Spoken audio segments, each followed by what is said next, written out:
Bienvenue sur Clapetimo, le podcast qui vous fait découvrir l'origine des mots.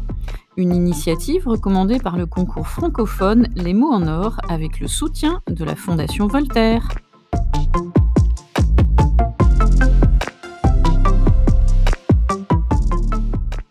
Vous vous souvenez, dans le précédent épisode, nous évoquions notre champion Perséus. Mais s'il est devenu un véritable champion, c'est qu'il y a un homme dans l'ombre qui l'a aidé jour après jour. Et oui, c'est le gymnaste Hector qui l'encadrait au quotidien. Gymnaste, attendez. Déjà, on vérifie bien son écriture. G, Y, M, N, A, S, T, E. On est d'accord, hein, on met bien un Y, logique, car ce mot vient justement du grec. Alors, avant de raconter l'histoire de ce nom, essayons de lui donner quelques synonymes.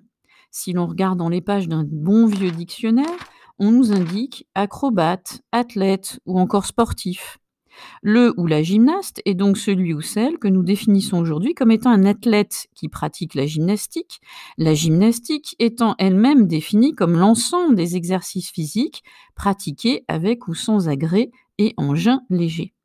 Mais tout à l'heure, nous disons bien qu'Hector avait entraîné Perséus. Alors, qu'en était-il dans l'Antiquité? Qui était donc vraiment le gymnaste? Un athlète ou un entraîneur?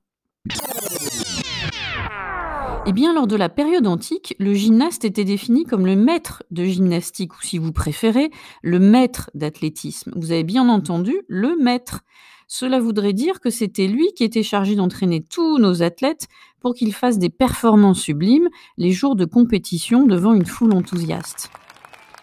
Le mot gymnaste vient donc du grec ancien gymnastes, qui voulait dire maître de gymnastique, venant de gymnikos, qui concerne les exercices du corps, dérivé lui-même de gymnos, qui voulait dire quoi?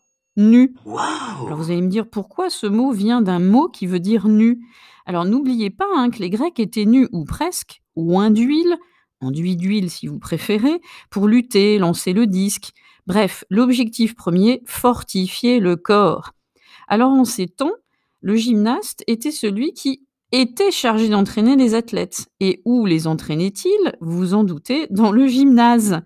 On remarque d'ailleurs que le mot a traversé les époques, gymnasium, puisqu'il désigne encore dans les pays germaniques ou encore en Suisse les écoles d'enseignement secondaire. On voit que le terme avait donc un sens plus large qu'aujourd'hui, puisqu'il se désignait celui qui chapeautait, supervisait les équipes d'athlètes. Aujourd'hui, vous avez bien compris, il désigne un athlète avec une spécificité qui lui est propre. Une maîtrise parfaite des mouvements, des gestes, gymnastique artistique, affrontement au sol, cheval d'arçon, saut de cheval, barre parallèle, barre fixe, autant de gestes qu'il faut appréhender impérativement. Appréhender.